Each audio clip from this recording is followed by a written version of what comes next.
time for a little Funky Friday. From their funky hidden headquarters, your hosts, Keith and Gary. Not Jerry. I always like that intro. It's always one of my favorites. And of course, Tom is going to be here tomorrow for Tom and Jerry. We're going to be talking about Mission Impossible, the original 1996 film, not the original series, but the original film from 96. But we love Tom. Keith is here. I see Dust Wolfen is here. And Martin is here. Deleted scene. And here's the odd one out. Patrick is here. Probably the only non-nerd in the group. Well, I in high school I played football, and so did I. I was still a nerd, but I did competitive speaking as well. So I played all kinds of sports myself.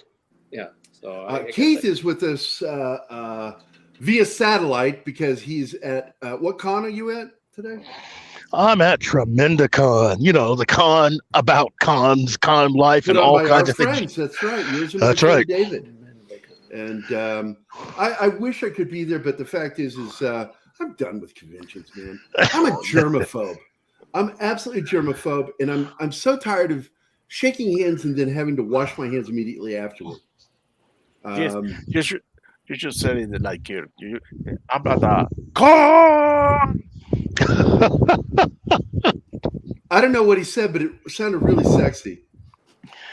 Yeah, thank you very much.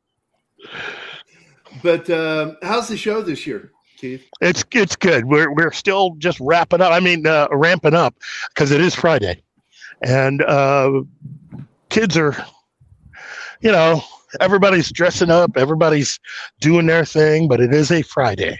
So if you know how Fridays go at cons, there's always another level to hit. And you think that it can't get bigger than Friday because a lot of people do show up on Friday, but then Saturday hits. Holy crap! That place. Where's it located at? What state? It's in Springfield, Missouri. Yep, right, the hometown of Kathleen Turner and Brad Pitt. Yeah. So. Yeah, I don't. It's like because I've worked with the Pitt family. They're nice people. Doug is great. Brad was really nice, and of course, twice while living here for the last 30 years, I ran into somebody involved with Brad. I ran into what's her name, Jennifer Aniston. She was grocery shopping, and she was on the east side of town at one of the grocery stores over there. And I ran into Angelina Jolie. And she was, I think, Christmas shopping. And I looked up, and now I got to tell you, Jennifer Aniston is approachable. You just feel like you can say, hi, how you doing? I saw Angelina Jolie, and I just about faced it, just fucking went the other direction. I did not want to run into her. I was like, oh, crap, that bitch is crazy. I had nothing to do with her. And you'll get that every once in a while here in Springfield. And John Goodman's from the area. Don Johnson's from south, a little southwest of here. Not that far. He's from Crane, small town. And, I just forgot his name. He played Al Capone in the Untouchables series in the 90s after the movie came out. Forsythe. Yeah. What's his first name? I forget. William Forsythe. Thank you. You might want to turn your volume down or something because you're doing that flutter thing with your voice, Stephen. But and I find sometimes it helps to turn the volume down slightly. It'll stop. But anyway, William Forsythe, nice guy, lives just south of town. Rob Zombie has a place here. And that's why it was no big leap when he played at the, what do you call it, the center downtown, guys with the fez hats. Shriners. Yeah. And, but we have a lot of famous people from the area. I don't know, but Tremendacon's a great convention. It's put together by a very close friend of Keith's and mine. And I was part of the first one, but I'm really done. I don't know how you feel about that, Keith. My being done with conventions. I'm just done with them.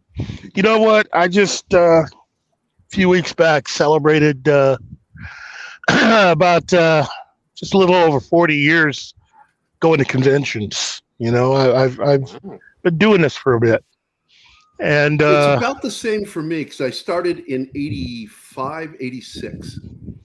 Yeah, I started in '83. In fact, I started, I think that first weekend after Return of the Jedi opened. I had attended my first convention in Kansas City. And yeah, if you've never been to one, I tell people you got to at least go to one or two. But it's an experience. And again, it's been an experience for multiple generations of people. I go all the way back to at least 1939 with WorldCon, because WorldCon was the convention that I think really helped set the stage for how a lot of modern conventions are done.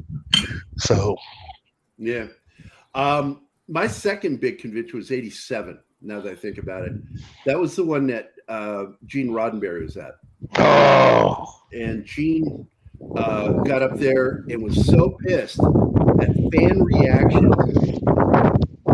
Are you inside or fucking outside? Jesus Christ, dude. got a lot of wind. Sorry. We can hear it. Hey, look, it's all blowing in the wind here. Please, God, don't be you farting. But that was when Gene got up in front of everybody and defended what's his name, Wesley Crusher. You know, used the whole Chekhov excuse. I'm sorry, who? What? Wesley, what? Shut up, Stephen. Wesley Crusher. Gene Roddenberry defended him back in 87 at the convention I was at, and he didn't like the fact that people were booing Wesley Crusher, and so he stood up and he said something, and I was just like, what? Well, you know, everybody's got their self-insert, and technically Wesley was Gene's because Wesley was named for Gene. Yep. That's Gene Roddenberry's middle name. As they refer to it in writing, he was romancing the stone by inserting him as a character. Yeah, kind of like the way KK does with certain characters. Yeah, and she doesn't even have an English accent, so what the fuck? She thinks she's an English. I don't understand that, her desire to keep doing that over and over again. But who's all here? Let's say hi to everybody. Andy Morrow is here. Penny is here. Let's see. Scribe Light, what is up? And he was hanging out with the Midnight Edge team last night. I went over and watched that for a bit. And Dragon Ruse is here. And of course, my dear friend, Zax, a.k.a. Kyle. And he yells, Keith. See it there? Keith. There it is. And we have a special video for him that we always play when he shows up. You'll like this one, Patrick. You will really like this. This is a special video we put together. It's a special message from not Los Angeles. I can't remember. I think it is Los Angeles Police Department to our good friend Kyle. Hey, fuck you, Kyle. I can't remember. Is that L.A., Louisiana, or was that L.A., California? I can't remember in the movie. Anybody? It looked California, but I couldn't say for sure. I have to see the patch again. You know, I'll play it again. I'm always glad to play this video. Hey, fuck you, Kyle. Maybe that's Louisiana. I mean, I think it is Louisiana. Yeah, they got the moon crescent. They got the moon crescent badge. But I'll play it one more time. Hey, fuck you, Kyle. That's they got the fleur de lis. So you see on the badge, it's got the crescent moon and the fleur de lis. That's definitely Louisiana or New Orleans both. Oh, the woman I love is here too in the chat. There she is, Hannah. She, of course, is talking to Kyle because they talk to each other for some reason and try to pretend like they're ignoring me. But anyway, so let's get into this, Keith. Our thumbnail clearly says we're going to be talking about some stuff today. Let's take a look at that thumbnail again. Let's see. What does it say? Box office flop. Disney mad at David Zaslav. Tom Cruise set to save Hollywood again, yet still they hate and attack him for it. Plus, he announced against the fact that this movie coming out on the 12th is supposed to be part 1 of the finale of his franchise, the Mission Impossible franchise. He now, because of Indiana Jones, has made the statement that he wants to keep playing Ethan Hunt until he's like 80. What do you guys think about that? More power to him. I'm all for it. I am absolutely 100% certain he is going to not die naturally. We're going to hear production has been stopped on Mission Impossible, blah, blah, blah, because Tom Cruise has died. Not much of him was left. I don't even think it's going to get that far. I think aliens are going to come down and take him to wherever he wants to go. For Xenu with the fucking Scientology shit.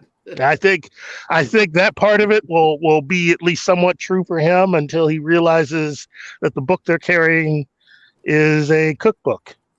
I got to tell you, man, I've been saying it for years, and it was even before he did this sofa jump thing. That guy's batshit crazy. Yes. When he did the Today Show is when I went, this guy's out of his fucking mind. When he went at Matt Lauer about medicine and all that shit and psychology, and he attacked Brooke Shields, and I'm like, dude, what the fuck is wrong with you? He believes everything they fucking tell him, and he is so isolated, and yet he has so many celebrity friends, and yet can manage to be so isolated. But your Muslim uncle pays $4.99. Hail and thanks for all the shows and entertainment. You bet, my friend. We're always glad to be here. And you are our Muslim uncle. Assalamu alaikum. Alaikum salam. So I can't help it. I do Pauly Shore whenever I say that. Hey. Did he ever say it in a movie or something? That's a good question. It's stuck in my head. It's stuck in my head like a tape. I spent this $5 on here instead of punctuation lessons. Punctuation. Hey, who needs it? Again? Having worked the in devil's Hollywood, advocate. having worked in Hollywood a long time, I have to tell you, you're absolutely right. Because when a star is the rainmaker, meaning they bring in the audience, they bring in the money, they treat them, they're treated in such a particular way. I worked West Hollywood for 11 years, so you run across people here and there. I worked at Universal City for about 2.5 years, including the back lot. So you run across those people, and they're the rainmakers, the people who make money, they're treated like royalty. So they get to think differently about themselves, So you're absolutely right in that. Yeah, it's because I work in the fringes of the entertainment industry because I don't want to live in Hollywood. I lived out there, and I don't want to ever live there again. I hated it in California. When I even moved to Northern California, it pissed me off that Southern California uses all our water. And then we would have these laws that if we water our lawns or take a shower too long, we get fined for Southern California. And I'm like, yeah, I've had my fill. I'm going to go to a state that makes sense and does things that's more logical. So I moved to Missouri, which is also fucked up in its own way, but fucked up in a way that I think is manageable. That's one of my favorite salams from the Weasel. So he did say it. That's why it's stuck in my head that way, to say it like him. I can't help it. I always laughed at that little shit, Pauly Shore. Cracked me up. He did one of the best movies about medics when he was with the water buffalo guys, the guys that filter water for the military. As dumb as that movie is, it was more realistic than Stripes. Closer to what it's like. But anyway, so Keith, get us back in here on what's going on. Tom Cruise, what's up with him? What's his beef? What's his problem? I don't think you have time for the list. But Let's start with let's get away from the 80-year-old thing that he said, because we all know this one. What's interesting is, and I want your rundown on this, is the fact that once again, he's on the verge of saving Hollywood. He saved them last year with Maverick. And I mean, Spielberg even thanked him out loud for what he did.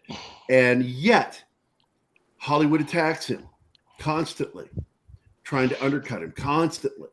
Yeah. Especially the media, but it's not just the media. It's people in Hollywood don't like him. Because, well, David Zaslav, you mean? You said Tom Cruise. David Zaslav is not a well-liked guy. No, I'm talking about Tom Cruise. Oh, okay. Because they're trying to say negative shit about him in the press.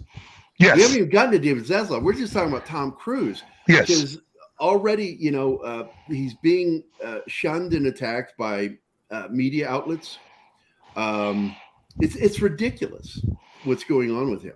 Again, he doesn't care because Miscavige has him so covered with the religion that he has. Do you think he's not even hearing about this negative press?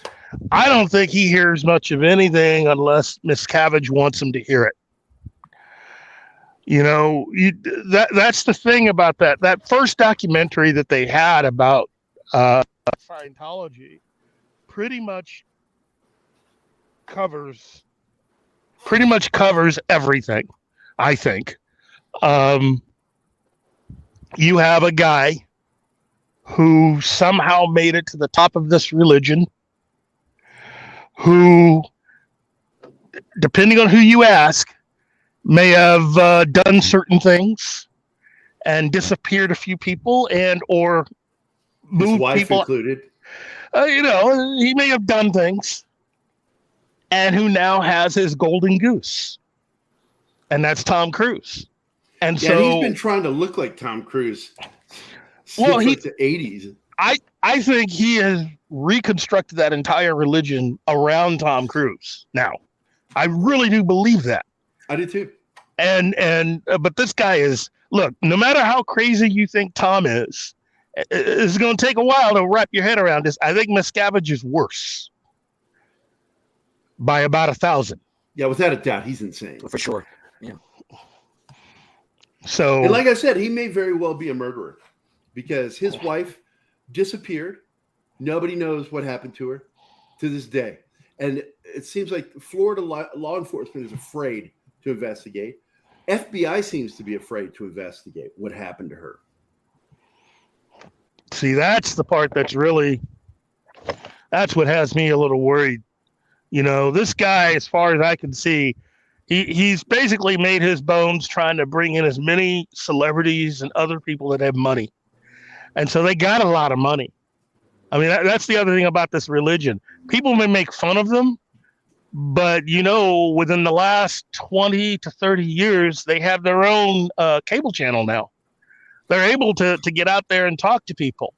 Yep. We can continue to make fun of them, but I'm not saying they're making inroads, but they are definitely they definitely have now avenues to talk to a lot more people than they had in the past. So I don't know, man. I'm afraid for what's going to happen if something should happen to Miscavige. If he should happen to die or something, if he doesn't have orders. Yeah, we don't know who's taking it over. Well, no, as far as taking people out, a hit list. Ooh. I kill these people. But again, it's back to Tom Cruise. Tom really has been preaching all of this stuff about Hollywood and what you owe the fans for decades. The first time I heard him talk like that was around the time that he was putting out, Far and Away, the Ron Howard movie that he made. And there was an interview that he gave that I thought really, it was different because he wasn't there just trying to tell people, hey, this is the greatest movie in the world. He talked about the process of making the movie. He talked about how it was to work with Nicole and to work with Ron Howard.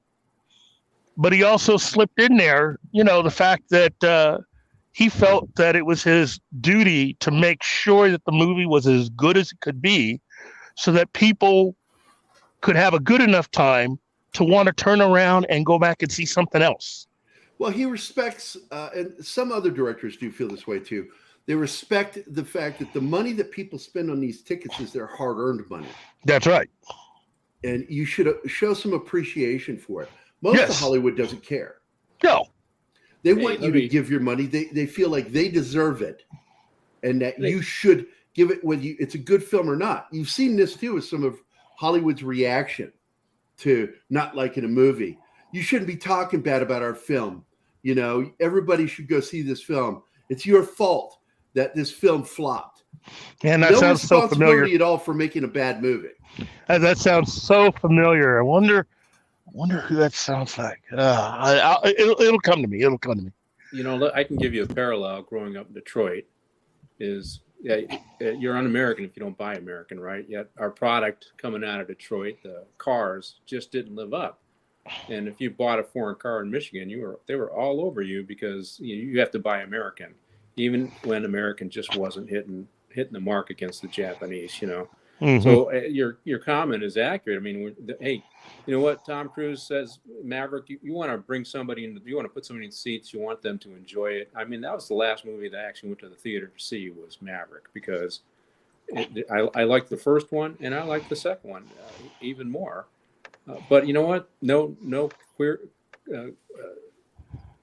things that were unusual. Just Americana, right? That's what it's all about, and I enjoyed it. It's Americana action movie, themes that we could all agree with and that we all liked, and that put people in the seats and they left the theater feeling good about the movie.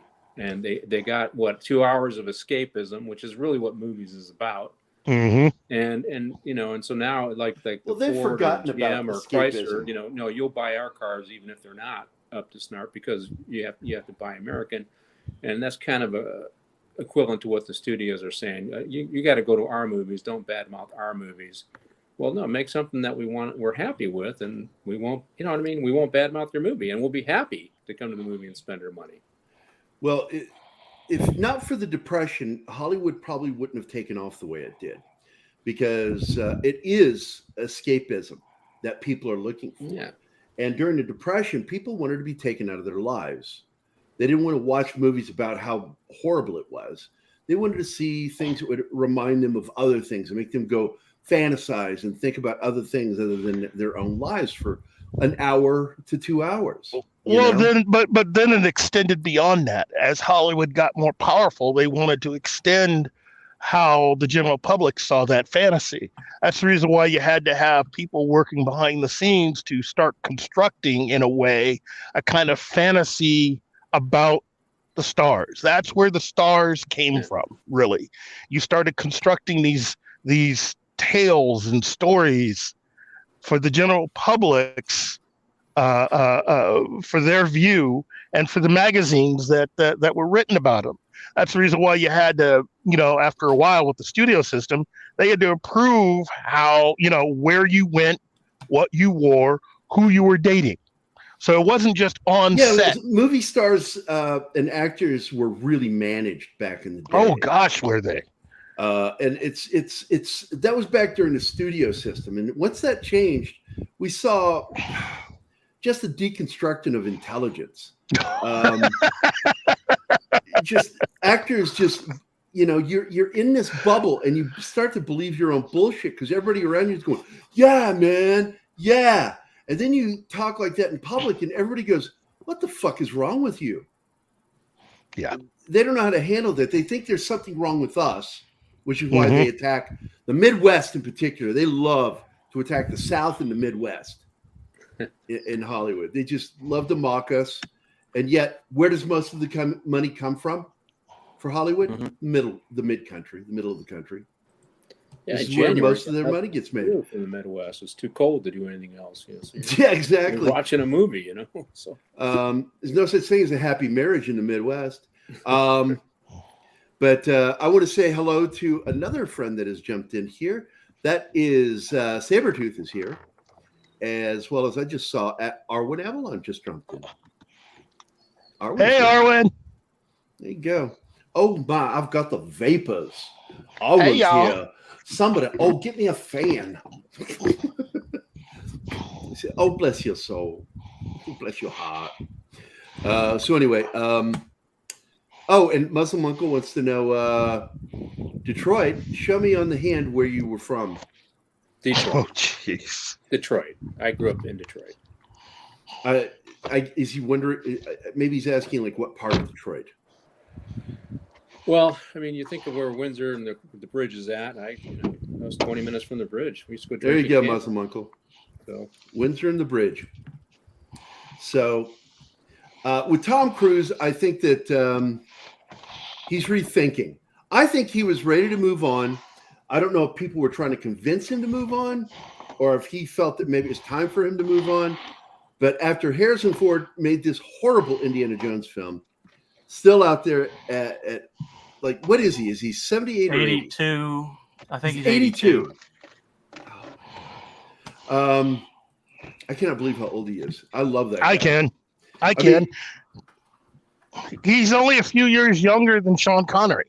That was the irony about them playing father and son. He's 80. He's 80. He was 8 years younger than Connery, who was playing his father. Yeah.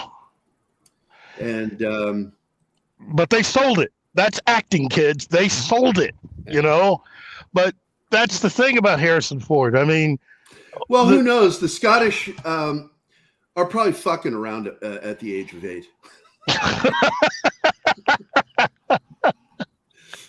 We know a few Scotsmen, so they're pretty randy. They're some gnarly people. Welcome to Scotland, where the women are scared and the sheep are more nervous. Wow. But I don't know. I mean, look, Cruise takes care of himself despite all the injuries. I think he could do it. If there's one person who I think could almost talk Cruise into something, who has a vested interest in these films, that would be J.J. Abrams. Oh, I thought you were going to say his partner. No. I think I don't even think they're in business together anymore. What's her name? Wagner? Yeah, Paula Wagner. Yeah, Wagner, I think she's happy that he might want to keep doing this because they make a lot of money off these. I don't know. Look, I don't think she's in the same religion as he is. And I think my take on it is I think she actually cares for him as a person. And I think she was hoping that he would at least move on from the action films and do other things because she used to be his agent before she became his business partner. And I think she may have been one of those that was probably trying to encourage him to just take it easy and just take more dramatic parts and build yourself up that way. Like a lot of other actors usually do in their careers. They reach a certain point where they stop making the action films. Many of them will either fade away, retire, or if you've got another gear that you've not hit yet, you just go straight into the whole acting thing and like hope Richard Gere. That requires gerbils. Okay. Oh. Anyway, but I think, J.J. Abrams, on the other hand, is someone who has been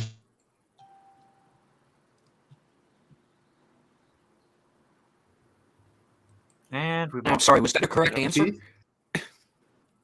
Keith? I say, old man, are you there? I think we lost Keith. He's again at Tremendicon today in Springfield, Missouri. It's a great convention. It's better than just a convention. It's an educational program. They set up things. One of the things I set up that they are going to continue doing is how to work within a movie set and learning, what each person's job on a movie set is.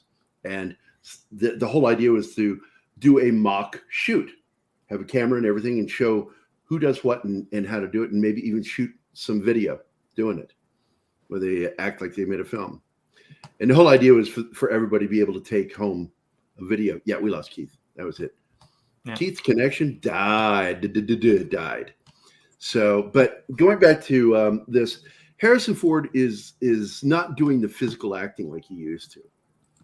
And I mean, he tried to do something and apparently got injured. I can't remember what it was, and they had to stop shooting the film for a few weeks. Does anybody remember that on this new film? Didn't he break a bone? I just can't remember what it was, but he got injured and they had to shut down production for a while. Then the coup kicked in and it got shut down for a while. Then they had to do a bunch of reshoots because the movie was terrible. And even after all those because it got delayed for 2 years. And when they finally release it, it's still crap. Nobody likes it. I've seen a handful of people who liked it. And they are people that in my life, I would never go for their advice on anything because they've got terrible taste in filmmaking. When even the normies don't show up for your movie, you know you've got a problem. Yep. And of course, you said we'll go ahead. The normies. And people that aren't plugged in like us. That we scour the news and the rags and the sites and stuff and. Try to get all the backhand information but the normal moviegoer doesn't do that. So they're normies. That's probably me. Normies have different priorities than we.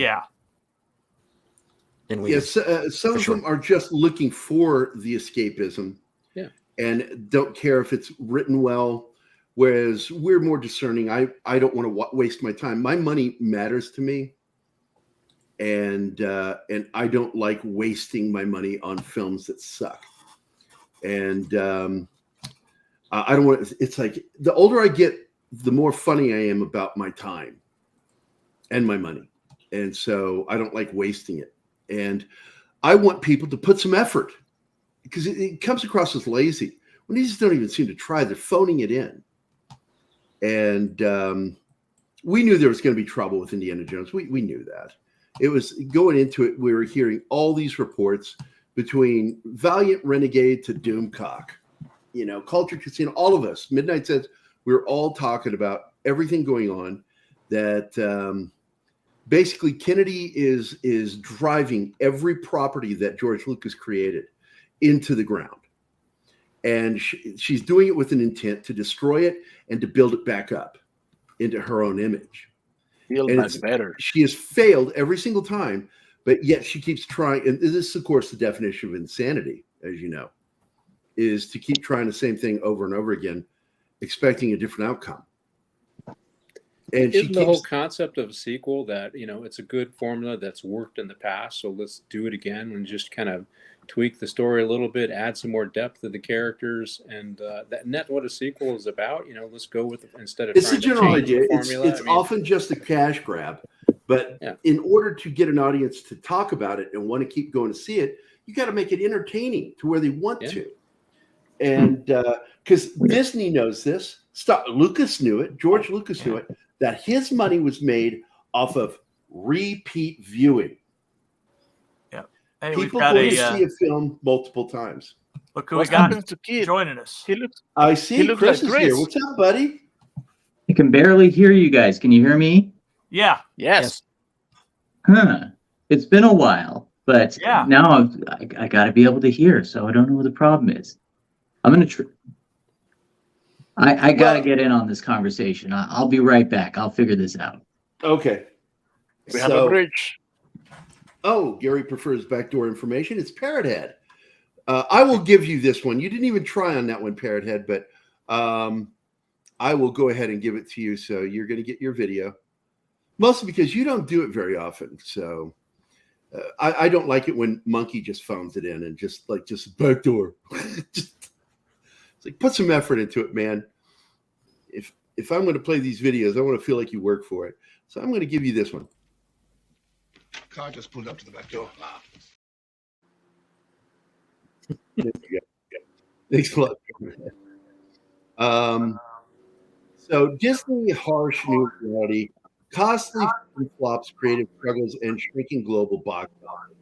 So far, the only film that Kennedy, two films that she did that made money was Force Awakens and Rogue One. Everything else has flopped. Yep. Which means that from the very beginning, she has been in the red and has not gotten out of the red yet with Lucasfilm. Lucasfilm, right off the top, owed so much money, $4.5 billion, and that amount has grown. And it's like the amount that is owed to what they're making is going like this.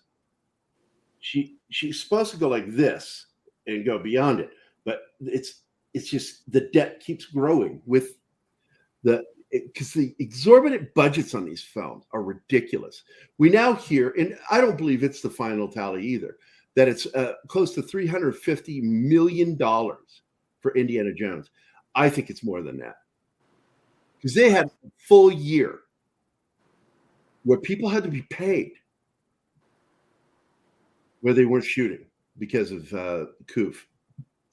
I don't know if we'll ever get the true numbers because the studios lie. They really do. They hide numbers. They'll say the budget, but technically marketing is part of that budget, and they never include that.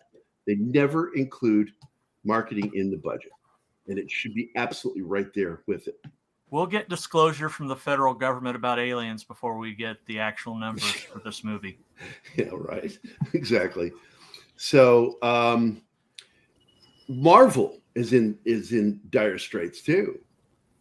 They're not making money like they were. They were making money hand over fist, and now it's they're straining and struggling because Feige let go of the plan to make movies the fans want to see, and he started moving into the social politics. Was it Vicky? I don't know if she was to blame for the whole thing. I know she was part of the problem. Feige's part of the problem too. And that's why I find, Victoria Alonso and him and the other dude, I forget his name. Yeah. The three of them, screwed up and shit the bed with Phase 4. And then they turn around and make an announcement that Phase 5 is going to be so much better. And it's like, wait a minute, aren't you the same guys that fucked up Phase 4 and you're going to do Phase 5 and it's going to be better? I don't think so. I'm not buying it. I'm not buying it. I call bullshit on everything they're saying.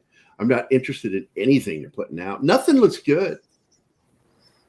I've watched every trailer, and the only thing that looked halfway decent was Secret Invasion. But once I started watching it, I was out. I'm out. They absolutely left everything out that was important to the Secret Invasion from the comics. And then we find out the reason why, which is they were told not to read the comics. Okay, that's just stupid. It's stupid.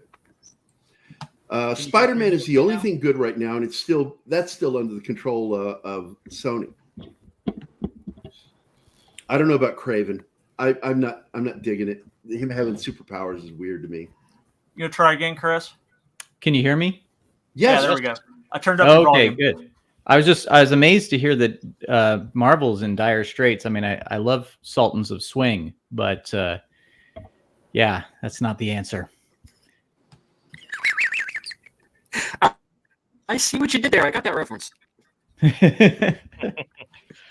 Gary, I mean, you're right. And by the way, it's nice to see you guys all again. I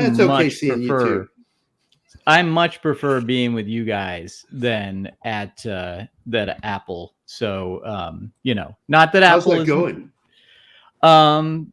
It's going fine, but it's corporate life. Is it talking about pop culture and comic books and laughing as Disney crashes and burns? No, it's not.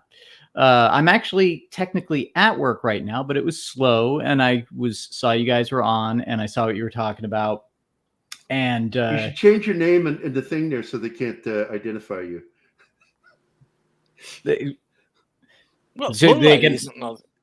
Moonlight is not his surname. Yes, it is. It's totally his surname. Yeah. You didn't know that? What's really funny here is Martin is like going, is it? I know his real surname. Yeah, I'm friends with him on Facebook. I know his real name too. I just like fucking with Martin. I saw the best opener for an Indiana Jones and the Dial of Destiny review which was something to the effect of like in the in the 12th century, the Catholic Church dug up the corpse of a pope to put him on trial. And that's what Indiana Jones and the Dial of Destiny feels like, is digging up a corpse and yelling at it for 2.5 hours. I watched it, and the first 20 minutes felt like a cutscene from a video game, but it was enjoyable. I actually really enjoyed it.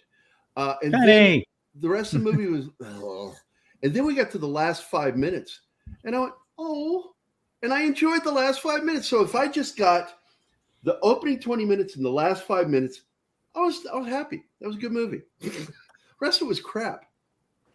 I might have enjoyed like Indiana Jones and the Call of Cthulhu, where it ends with Indy defeating the resurrection of an elder god by going full circle and going back to the warehouse and recovering the Ark and opening it to destroy the elder god, because that's the only power that could do it. And it turns out that's his destiny, and that's why he survived a nuclear explosion in a fridge.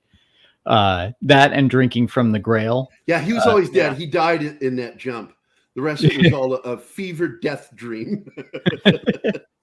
By the way, before we were having a meeting last night, and I think Martin won for best title, which was Indiana Jones and the Destruction of Disney. I had Indiana Jones and the Dialysis of Destiny. And of course, with the Back to the Future reference, there's Indiana Jones and the Dial of Density. Density. Oh, mine's Indiana Jones and the diaper of dementia. Yeah, that was mine. That was Keith, I think, because mine was the Disney of Doom. Disney of Doom. I just love this. Okay, so a movie, which is essentially an indie film with Jim Caviezel that was about, the evils of child trafficking that Disney had the rights to and sat on.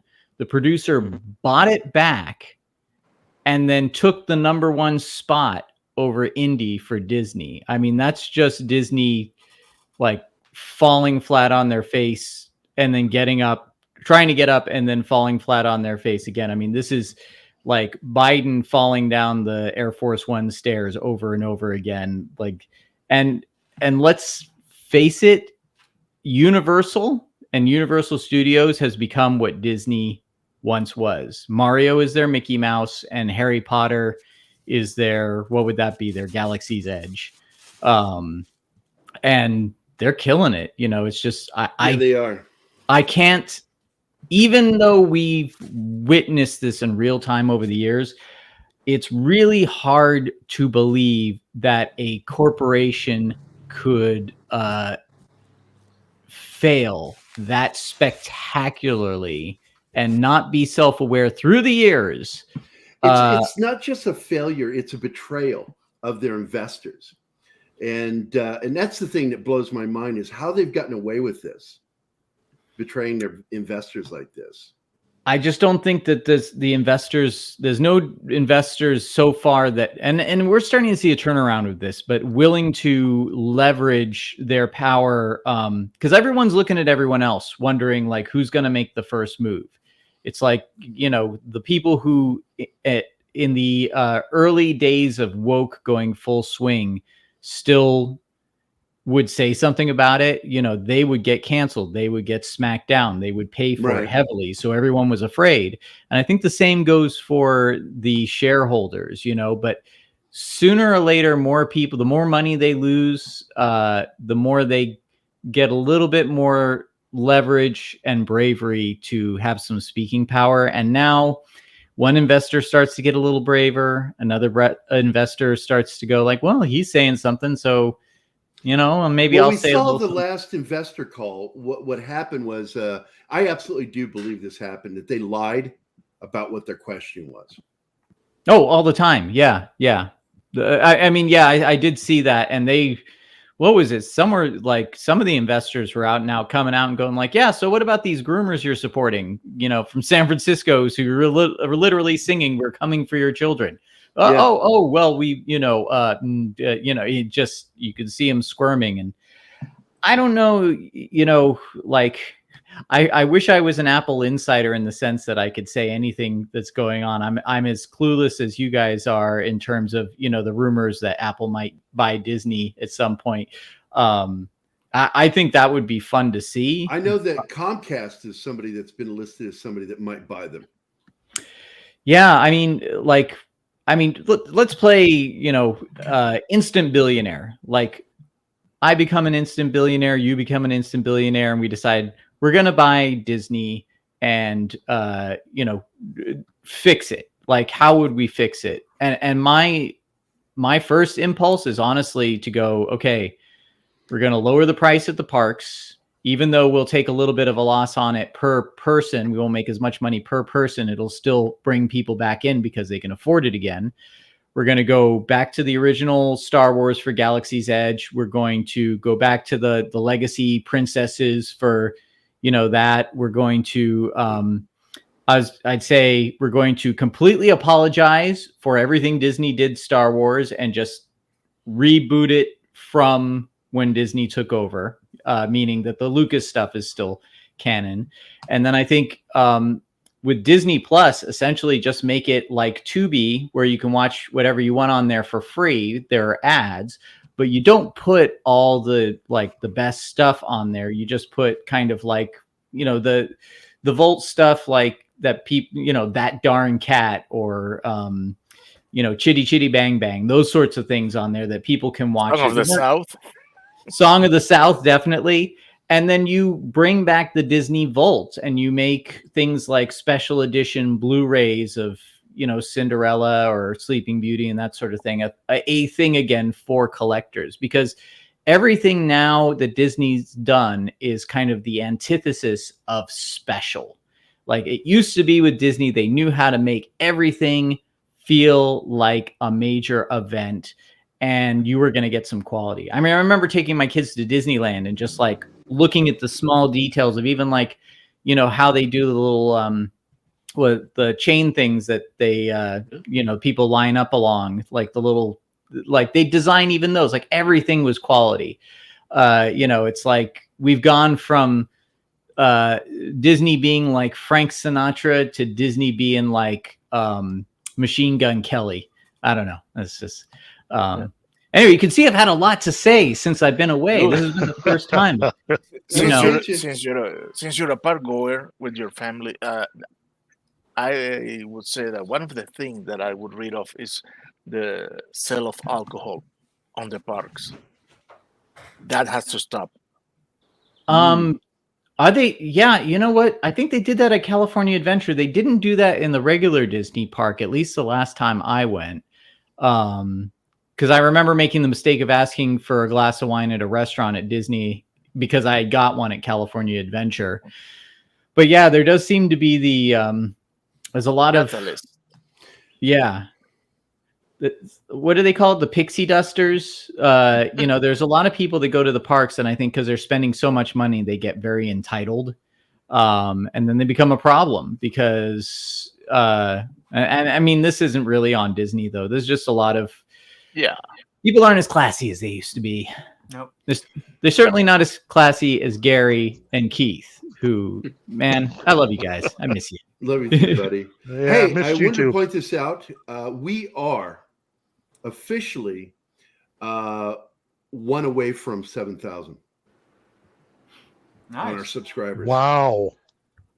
Nice. We just picked up 21 since this afternoon. This morning, yeah. This morning, yeah. And that speaks to the kind of quality and care, from Gary on down to everyone that works with us. We first and foremost, we all have fun. 6,998. Look at that. So close. We got to go out and Shanghai a few people. Knock them over the head. Put their hand on there. I'll get my shillelagh. So if you're not subscribed out there and you're watching us, please give us a subscribe. We got a brand new subscriber and member this morning. Yeah. If we reach 7,000, I'll talk about AI. No, Oh, Jesus Christ. AI Chris. You know I made fun of you because you were talking about one form of AI. You weren't talking about all AI. You were just talking about one specific form of AI, and I was teasing you about that because it's like, look, there is AI that can't figure out how to tie a shoelace, but then there's that AI that we won't see in public that scares the shit out of me. And the shit they worked on at the University of Illinois freaked me out. What was that computer's name? It was the inspiration for HAL, the research they were doing there at U of I. I'm sorry, Dave. I'm not allowed to talk do you remember what the name of that computer? It's got a name. I can't remember it. No, Joshua? I don't remember it. Joshua? Maybe? Whopper. No, it wasn't. Your Muslim uncle says, don't know. hate Disney, but seriously dislike the vermin that have infested them. Yes, Mickey Mouse has become a rat. Let me reinforce what Chris said. I just took my granddaughters to Disneyland in March. And yeah, I tell you what, I got a 4-year-old granddaughter and an 8-year-old. They always want to go see the princesses. And so that traditional Disney, well, I mean, I tell you, the 4-year-old is a pistol. She's out of control. But as soon as she saw that first princess, she combed her hair, she stood up straight, and let us take a picture of her without putting her hands in front of her face. The traditional Disney is really they got to reinforce that. That's why I go to Disneyland. I don't go to Disneyland for all this other crazy other stuff. But the girls love that, and you can see whenever you go to a birthday party, they're all dressed as princesses. Some princess that is their favorite. Well, I think you really hit on something there, which as soon as you said that, I had 2 memories come to mind. One was when it was my daughter's birthday and she was 4 years old. This was before my second daughter was born, and we took her to California Adventure, and there was the King Triton merry-go-round. And she, when you go in, it's her birthday, they give her a little button, says it's my birthday. So the guy running the carousel thing came up to her with a crown and gave her a crown, put it on her head, and said, King Triton has chosen you to be princess of the carousel for the day. Feel a little emotional even talking about it, And then he announced it over the intercom and had everyone riding the carousel clap for her.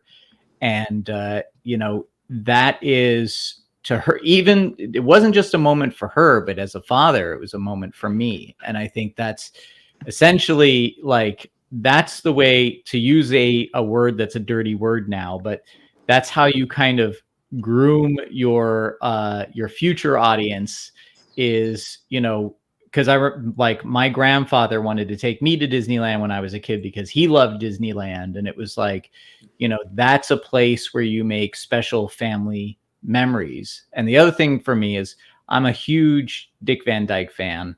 I love Bert in in Mary Poppins. See what it's taking over.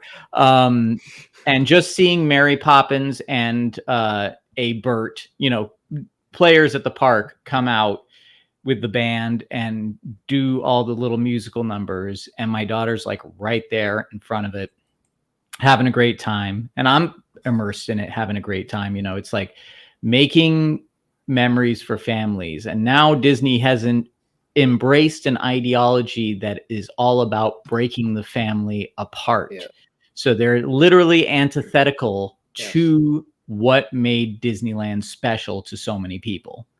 Well, even Disney, you remember back, I'm 61, right? So I'm giving my age out there. What was on Saturday night? It was I think it was on the Peacock Network. It was Disneyland would come on. You'd see the castle, the whatever animation fireworks. Wonderful Walt Disney. Was it Saturday night? I think it's Saturday night. It was Disney. It was Disney. I thought it was Sunday. Was it Sunday? Yeah. Actually, throughout the years, it was on at different times, both Saturday and Sunday. It also depends on the network because I think all 3 networks at one time had the Wonderful World of Disney on it. That's it. Yes. So, but that's the show. That's the show we could all watch, and we watched. Of course, there was, I live in Detroit, so there's 4 channels, 3 U.S. and 1 Canadian.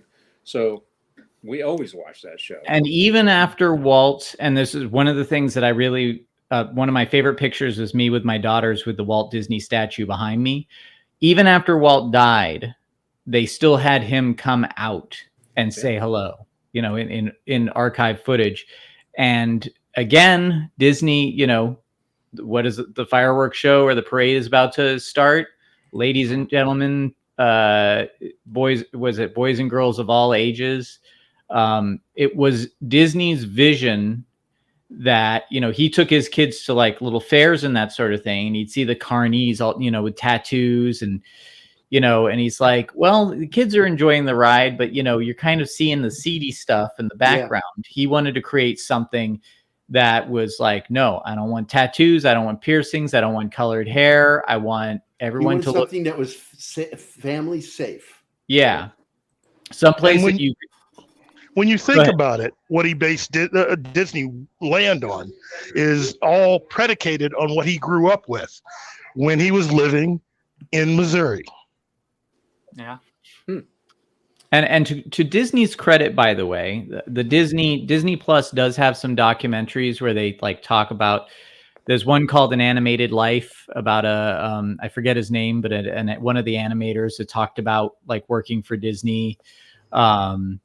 Oh, what was his name? I can't remember, because he was one of the animators that Disney hired personally. He was black, and when it came out, what was it? Somebody was saying like Disney was anti-Semitic, Disney was racist, and this guy came out and said, "What do you mean Disney was racist? Like he made me one of the head animators when no other studio." What's that? Floyd Norman. That's it. Yeah. By the way, Razor Fist does a great video where he talks about essentially all the claims that Disney was anti-Semitic were all just drummed up propaganda from the communist rags because they were pissed at him. It was the unions that he was at war with, and it was the commies within the unions that were attacking him and started all this bullshit, being a Nazi and all this shit and a Nazi sympathizer. All of it came out of that group. It was, what was the name of that magazine? Oh, I forget, but I know the one you're talking about. Yeah, but essentially, I mean, and this is what happens. This is proof that Disney was right, because the commies have gotten their way, you know, to, if I may use that term, you know, this is what, you know, Harrison Ford, you know, God bless him, you know, he's just kind of happy to be anywhere at this point. And so he goes along with it, but he's kind of become, as far as Indiana Jones or most people his age are retired, sitting on a porch, sipping tea, or in a nursing home. Yeah, and I'm still relevant. He still manages to be relevant, and it sucks that they did brand damage by doing this. I mean, this is what essentially, and I hate to be one of those people that's constantly harping on Kathleen Kennedy, because I do think that the excitement that some people experience over the prospect of her being fired is a little beyond what I personally have in mind. Hold on a second, I just got to read a work message. I've always felt this way, Chris, that she should be dressed up like a white seal and sent to Newfoundland. You know what? My thing about Kathleen Kennedy goes a little something like this. When you have the reputation that she had prior to her taking over Lucasfilm, the things that have happened, I'm not talking about the hearsay. I am talking about actual business statistics, money. If she were anyone else, she would have been fired anyway. Because we brought this up the other day. One of the greatest movie executives of all time, not the, but one of the, is Robert Evans. Mm-hmm. And Robert Evans was in a constant state of fighting for his goddamn job. Mm-hmm. He would put a hit out, and they would put a hit out on him.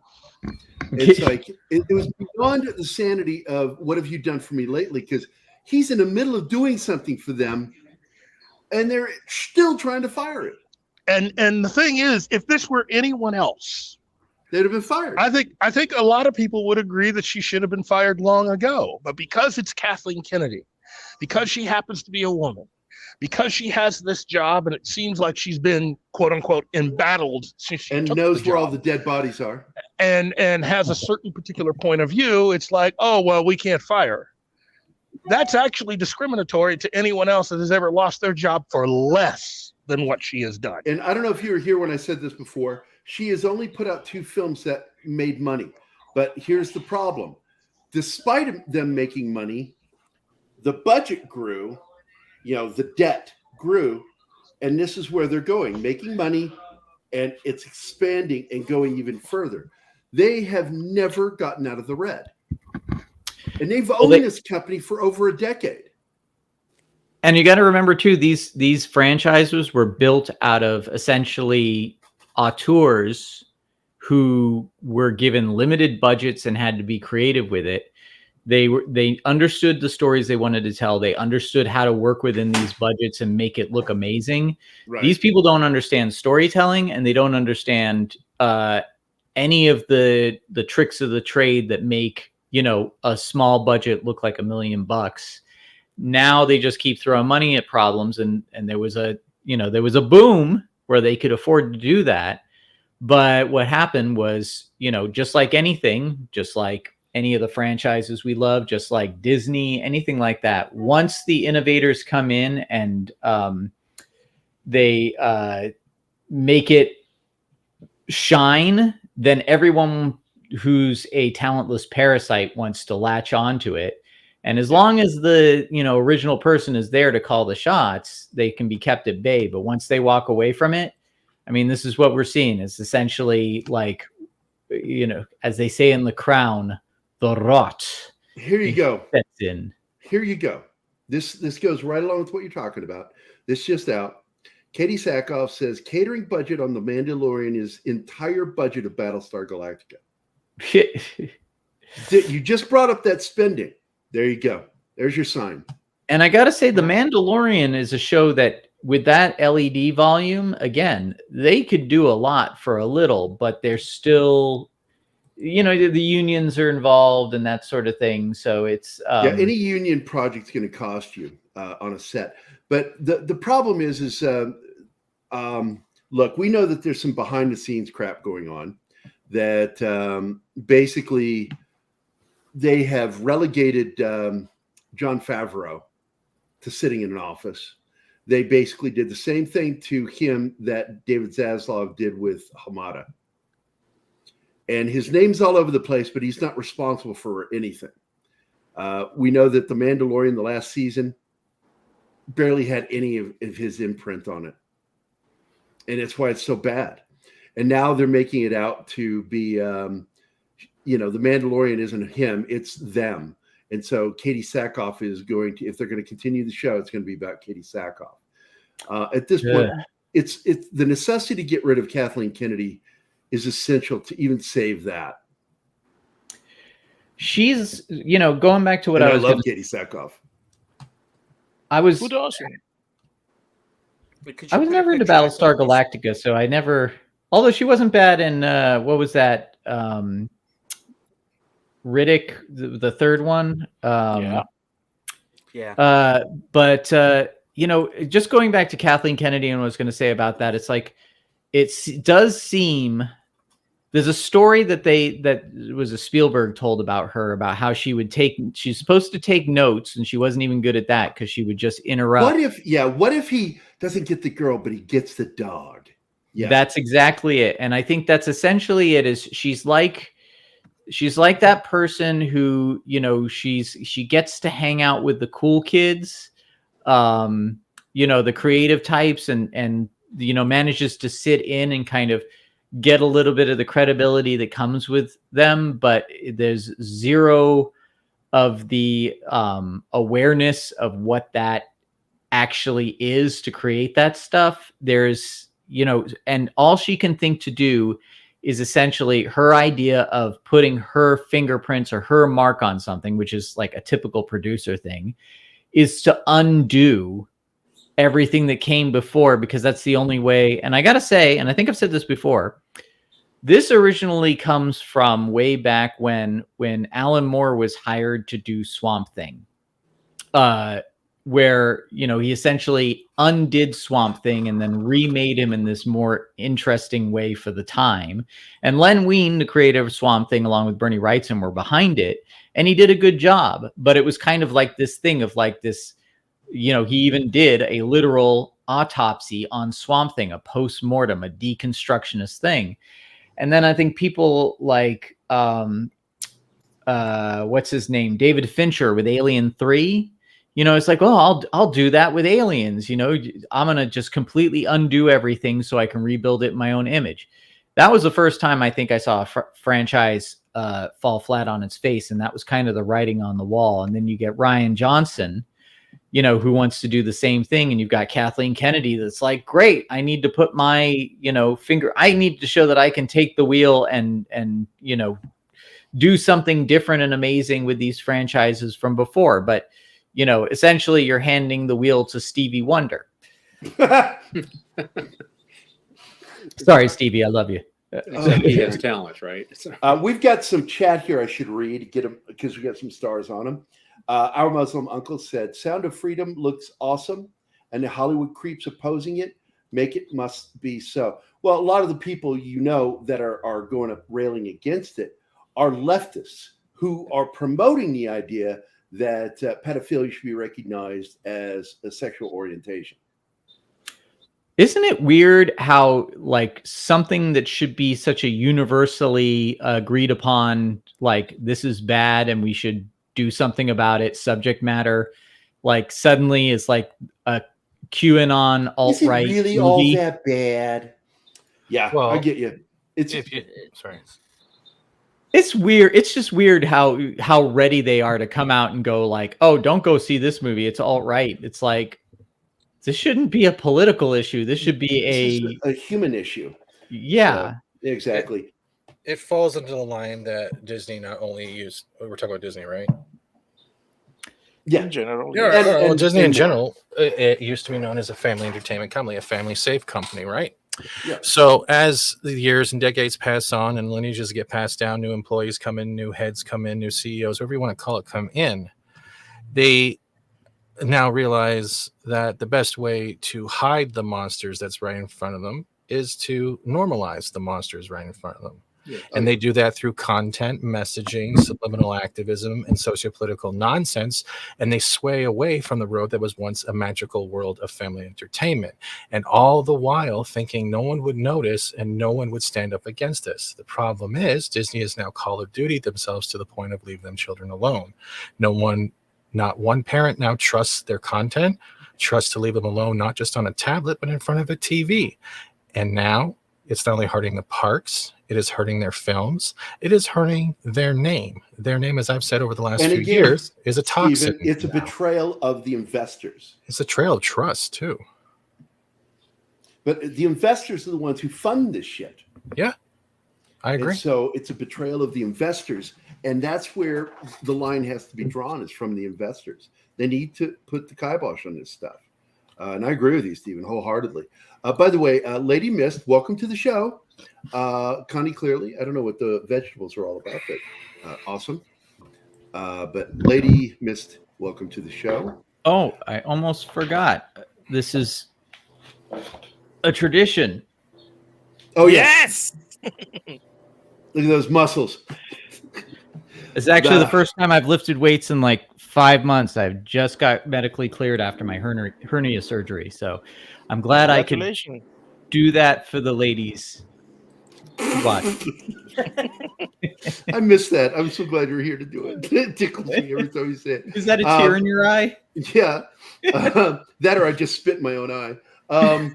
Your Muslim uncle or our Muslim uncle, most of the people saying they're coming for your children aren't the ones that are armed, but are the ones that want to disarm you. Amen to that, brother. Amen. They're the ones that hide. They're the ones that are getting themselves in. It's what's the subterfuge? What's the ones where when you insert yourselves into things to break them down? What is that? Not a spy network, but sabotage. Sabotager. Yeah, they're saboteurs. They're saboteurs. Saboteurs. Yeah. They go in, they sabotage, to claim that they're for your rights. It's like when the person that you first meet for the first time is giving you all these compliments, and you know it's fake. You don't know why they're doing it, and eventually they get seen. It's like the best way to hide is right in front of you, right? Because you won't notice. Yeah. That's what they're doing. No, I don't doubt it a bit. Yeah, I agree. Our Muslim uncle says, "Don't hate Disney, but seriously dislike the vermin that have infested them." Look, Disney is just a company. It's an identity. It's a property. It's a studio. It's not anything. It's the people running it that make it bad. So yeah, I agree with you on that. Snortopupus is here, by the way. Oh, that's something new. Okay. What's snoozing? Oh, here we go. Boy, oh boy, Ariel is here again.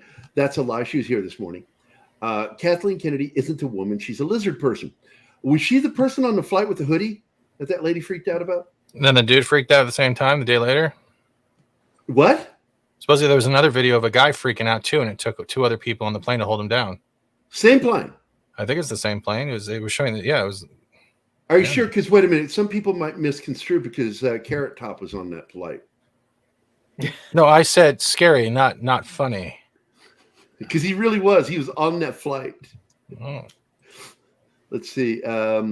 Snoozing? No. Okay. Looking for something. By the way, hi, Snortopupus. Ariel has another comment here. Oh, and Dadman Walking is here. Hi, Dadman. Let's see. Ariel says, could we possibly consider Lucas himself having a hand in destroying Star Wars? And oh, look, I criticized Lucas. Lucas is a big idea guy, period. He is a terrible writer. This is not just my opinion. It's a fact. He's not a good writer. He's a good storyteller. He's really good at setting up stories. He's a good skyscraper guy. Okay. If you don't know what skyscraper means, it means he's good at the vision, at the idea, and building it, and putting it together, and forming it into something, and then hand it off to somebody else who knows how to write, and it's going to be better. And the greatest thing he ever did was his introduction to Lawrence Kasdan, because Kasdan took what he had and turned it into some magic. It was amazing what he could do. Lucas, proof again that he can't write, is the prequel trilogy. The dialogue in that is just awful dialogue. I've heard people go, "Oh, it's really good." I said, "Are you a writer?" And they'll go, "No." And I go, "Yeah, there you go." You don't know a fucking thing about writing, and you're giving your opinion on writing. Fuck off. I know certain people get butthurt when I say that to them. If Keith were here, he would tell you, Gary doesn't care. I don't care. Because if you're going to sit up and want to play with the big boys, you better be ready to get pounded. Because Gary knows a lot about pounding on the receiving end. Who leaked that? I told people not to talk. I'm sorry. They're like dogs. Cuba says they're like dogs. They have to piss on the other dogs' trees to lay claim to them. Yeah, maybe they need shot collars. Kathleen, stop it. Bad dog. I will actually. I want to speak to that actually because it was something else I was going to bring up about the saboteurs. This is the thing about ideologues. Ideologues don't believe in. All they believe in is power. So if you a concept like art for the sake of art is alien to them. If they see a good piece of art like Star Wars, Indiana Jones, the Aliens franchise, which the first 2 movies are among my favorites, and they see it has an audience, they don't see it as a way of making a human connection to an audience or a story that's going to be meaningful in any way that might be useful to another human being like art can be. I always feel like the best art is useful in some way, in the sense that if you can relate to it, then you can use it as a springboard for your own ideas about the world around you.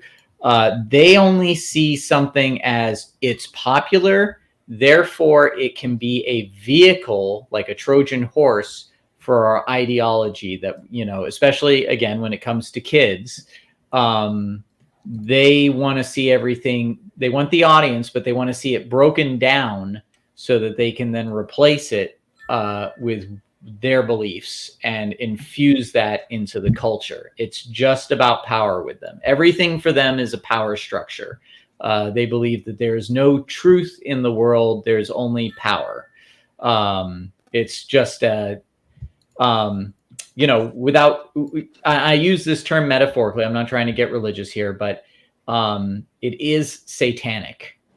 This is the idea of the devil's, motive. The devil wants to get into your head, make promises to you that will make you destroy yourself so he can then walk away leaving you broken. And that's what this is. This is essentially just trying to break everything, or trying to get you to break everything. The left does something, and these are leftists. This isn't like a mixed crew. They're all leftists that are doing this. In the military, we were taught to adapt or improvise, adapt, overcome. Okay, we're trained. It's beaten into us. They're doing something very similar, which is, they're infiltrate, pollute, destroy. Infiltrate, pollute, destroy. And they're using a very similar principle, but for negative purposes. And they've been doing this for a long time. It started technically in the 50s after the HUAC hearings. And communists discovered that they couldn't take over this country the way they wanted to.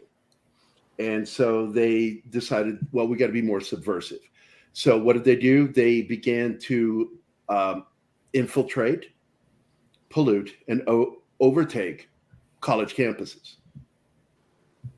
And in the 60s, it was already done. It didn't take them long. And once once an educator, professor, teacher becomes tenured, you can't fire him. And they know that. Yeah. Okay. So they stayed in there. And then they began educating young people. And these young people were altered. Okay. That's part of the process. They were altered to believe these things. And then what happens to those people? Well, as in the public education system, as those teachers that were around since the 50s got older and began to retire, which was near the end of the 80s, all these young lefty-thinking, lefty-polluted teachers began to get hired in public school systems. And that's when we saw a massive shift in this country that really did damage to young people. It was in the late 80s going into the 90s. And it's been worse since. It gets worse every year. What's that movie? My microphone fell, sorry. Oh. Village of the or was it Village of the Damned or Children of the Damned? The first one was Village. Okay. Based off of the Dunwich Cuckoos. Yeah. It's kind of makes me think about that, where you essentially, was it that scene where they talk about the eyes and they all just repeat, the eyes are the windows to the soul. And it's like they're all in unison. And then when one of them kind of like hesitates, they all look at that one. Like, what's wrong with that one? But I will point this out, that parents used to have authority and power, and we could have stopped them. But now socialized government is taking that away from us to where we don't have any authority with our kids anymore. Well, that's they're not just the parents' children. They're our children. They're our children. Yes. Yeah. Huge. That's a very communist way of thinking. I didn't put my kids in public schools. I put them in first private, then Catholic schools. And my daughter was in Catholic school until got away from I that. met the principal of the public school in Springfield. And Springfield, Missouri was a bubble. They still prayed in school when she was in school.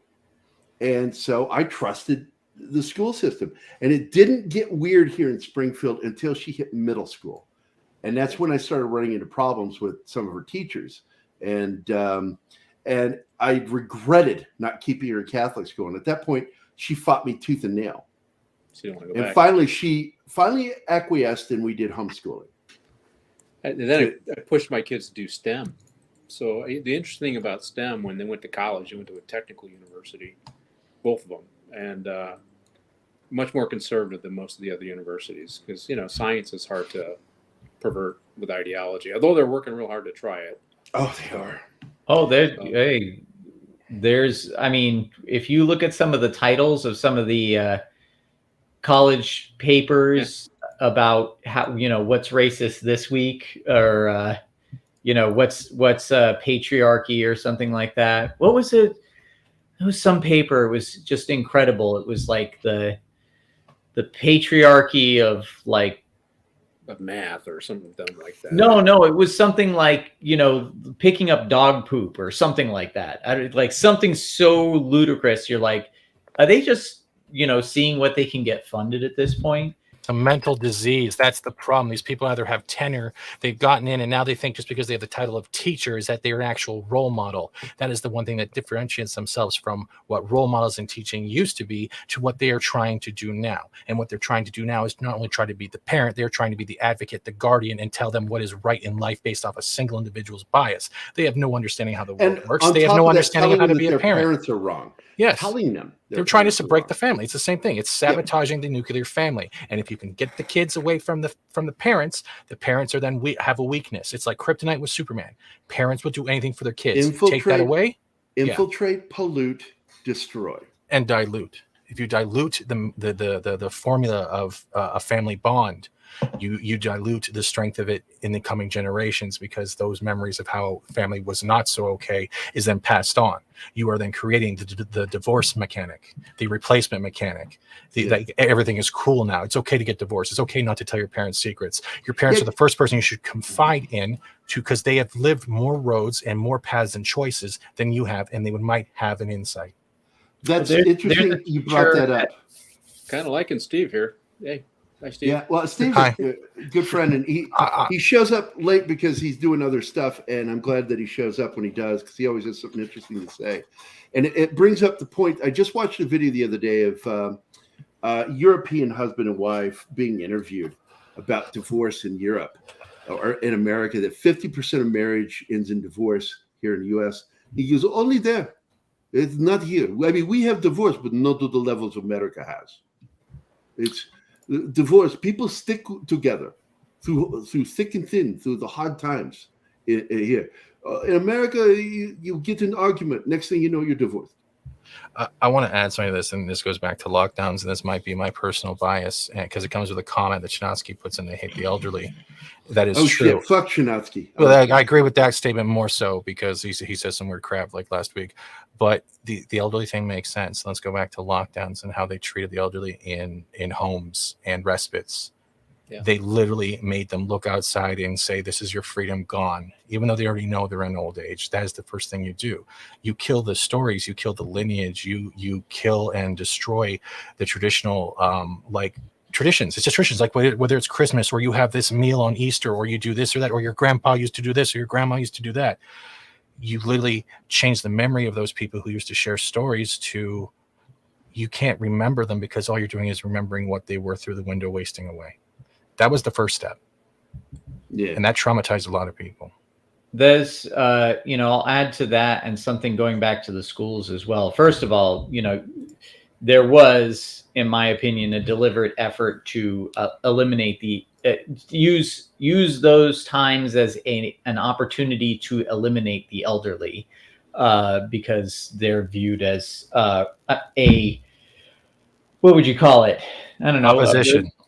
It's just in terms of just a liability, another burden on society's budgets that the bookkeepers can do away with. But one of the things I wanted to mention about the schools is there is a teacher at one of my daughter's schools who insisted that her class call her mom. And one of the students that is a friend of same class, one of my neighbor's sons, who is actually he's a junior member of Turning Point USA, was like, "You're not my mom," and she got mad. She's like, "No, I want you to call me mom." He's like, "No, you're not my mom, and you don't have the right to ask me to call you that. You're my teacher. My mom is my mom." And it was like, since that happened, that teacher was, of course, soured against that kid. This teacher also, I've been keeping an eye on her because my daughter's in class as well. She's beloved by the students, but she says things of like, if you're trans and you don't want to tell your parents, we'll keep the secret here, that sort of thing. Or what was the other thing that really kind of, I've been keeping an eye on her about? It's eluding me now, but essentially, that was it. She has 2 sons, and she one of the parents was telling me that she expressed regret that both of her sons turned out straight. It's just like, Wow. you know, what is going on in your head that, you know, you would actually want your children to choose a lifestyle that's, you know, again, if you are gay, I don't have a problem with that. But I feel like this is the part with the grooming is like, essentially, there's not an influx of a bunch of gay kids. It's just kids who are exhibiting learned behavior because they've been shown that gets them attention or that makes them feel special. It's a Pokemon card. Yeah, it's LARPing, essentially what it is. Yes. And I think that's unhealthy, that's encouraged, but it's also you know, to people who are legitimately gay, I think it's an insult to them. And you know, just to kind of not to go too far into the reads, but when I was a young punk goth kid hanging out in Hollywood, I knew some gay people that you know, would hang out in West Hollywood, and the number one thing they hated was kids coming in and like hanging out at their bars and trying to like LARP gay, and they're like, get the hell out of here, like we don't want you here, we're not a fashion accessory, you know, we don't want to deal with that. And they would like intimidate them and threaten them and get the hell out of our bar or something, you know, like we're going to beat the crap out of you. But now it's kind of just blown up, and I think that the people who are probably older and legitimately gay, like I said, are you know, probably going like, oh my God, enough of this shit, it's making us look bad, we just want the people who just want to live their lives. Meanwhile, you know, you get people who, I don't know if you get demonetized for mentioning names, but, you know, we'll just say they mutilate themselves thinking that it's going to get them special attention. And then they find out once they're on the other side of it, the reality of what they've done to themselves. And then it's too late. And again, that's what I call the devil's promise. You know, you've broken yourself and it's too late. And, you know, now, and it's irreversible. So the thing with a teacher is, the best thing I can describe it is, I don't know if it's still existing, is they're supposed to be like a guidance counselor. They're supposed to guide you through school, not to figure out a math problem, to figure out how to do English, to figure out how science is, to not press you, but make you find the comfortability in yourself to achieve things that might help you in the real life, or find the road to be, not to dictate the road you should be just because you played pretend dress up when you were 5. There is no longer the ability. They're not listening. They're dictating what they should be. Parents are treating their kids like Barbie dolls. Parents are doing this. They're no longer living vicariously through their kids, which we used to call as like, you know, the dad, we see the trope with the football team, or right, the mom with the what do you call those, the beauty pageants. It's the same crap. But now these teachers are thinking they're a higher power, which comes back to what you were saying, higher power. They're a guidance. That's it. And they don't like it. And they're taking out the miserability and their insecurity of their life and their choices, their failures. And they're making it up through these kids that they only will know for a few years. But the damage done to those kids for a few years is lifelong. And they show no retribution. They show no regret. All they think is they're doing the right thing. You know who people who do the right thing, what they sound like? You know, they sound like a cult. Yeah. They sound like a cult. Let me give you the hypocrisy of the thinking of the left on here, just to help everybody out. So when you're talking criminal justice and you're talking people who are under a certain age, let's say 18, the argument they'll make for not punishing somebody for committing a serious juvenile crime is their brains are not developed enough for them to understand what they did. So we can't hold them accountable, right? Yep. But yet on this particular thing, well, they should be able to make the decisions they want, and we can't tell their parents. We need to just support them and reaffirm them. So on one hand, they say the brains are not developed enough so that they can understand their consequences in the criminal justice system, but their brains are developed enough so that they can make life-altering decisions for themselves at 13, 14, or whatever. That's the hypocrisy. They pick and choose where they want to apply their logic, or where these kids can make their own decisions. So, I mean, for me, that's absolutely agree with you, Patrick. Thinking. Absolutely agree. Bring that out and say, well, if they can't be held accountable for shoplifting because they're 13, how can we then say, well, they know what they want, we need to give them these surgeries or affirm whatever they want? But I mean, you Patrick, either make up your mind, either they're incapable of making a decision or they're capable of making a decision. You can't have it both ways. but Patrick, you just showed a loophole in their mind think. Yeah. They're giving excuses, but then it falls on them. Then if you know if their mind isn't developed, why are you trying to develop their mind for them? You are showing that you just outwardly show that you are manipulating these people for your own personal agenda rather than guide them through where the life is supposed to go. Their road hasn't started yet. Why are you putting pit stops in them? So pretty much when that argument's used, you'd be like, okay, so you just outed yourself as a manipulator because you know. Why is your mouth even open then? Well, you know, and having worked West Hollywood and Hollywood for a long time, so Chris, I don't know if I ever stopped you when I was working, but you know, the thing about it, every day people get off the buses, you know, young people to try and make it big in Hollywood. So there's a dark side to Hollywood, and as you said, Steve, earlier, they want to normalize that dark side. The only reason Harvey Weinstein got booted out there is because he was so egregious in his behavior, and there was no way to protect him anymore. But that has gone on in Hollywood for 100 years, and it's still going on. And but they want to say couch it's okay. casting's been around since Hollywood began. Well, when I was, like I said, in my late teens, early 20s, I hung out in Hollywood constantly. I lived. You were never young, Chris. Stop lying. I'm still young. It's you know, I lived in Thousand Oaks, which is about 40 minutes away from Hollywood, and it was where all the celebrities actually lived. Wouldn't it be funny if you actually did give him a ticket once, Patrick? Well, I live near Thousand Oaks in Calabasas now, and I worked Hollywood for like 11 years, West Hollywood. So you know everything that I'm talking about. Oh, you know? yes, absolutely. When you talked about the goth and mixing with, well, when I first started there, they still had the guys with the mohawks and what do they call those? Punk rockers. Hey, did you ever go to Heidi Ho Comics in Thousand Oaks? I have not been there. No. He's not a nerd, damn it. That was like my first job. But anyway, what I was going to say is, you know, it's like I got, you know, I never got specifically invited to like big Hollywood parties, but I knew a few people that did, and I would go with them. Right. And the behavior of these people, even for me in the goth punk scene, was shocking, you know, and I won't even get into some of the very bold and blatant propositions that I was given and managed to slip out away from. Fortunately, I wasn't like trying an aspiring actor, you know, where I was like, oh, if I do this, I was just like, hey, you're like, let me get back to you about that. And then I'd leave, you know, but that it was, yeah. If you ever read The Godfather, like the book of The Godfather and what the Hollywood like gatherings were like. Yeah, they were absolutely like that. That was not an exaggeration. The way they talked, the way they behaved.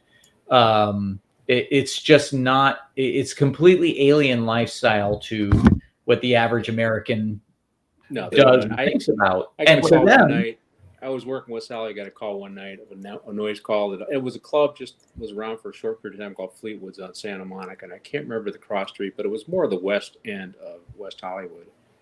And we go there, and it was a Hollywood party, and it was loaded with people, and they were all in different states of dress.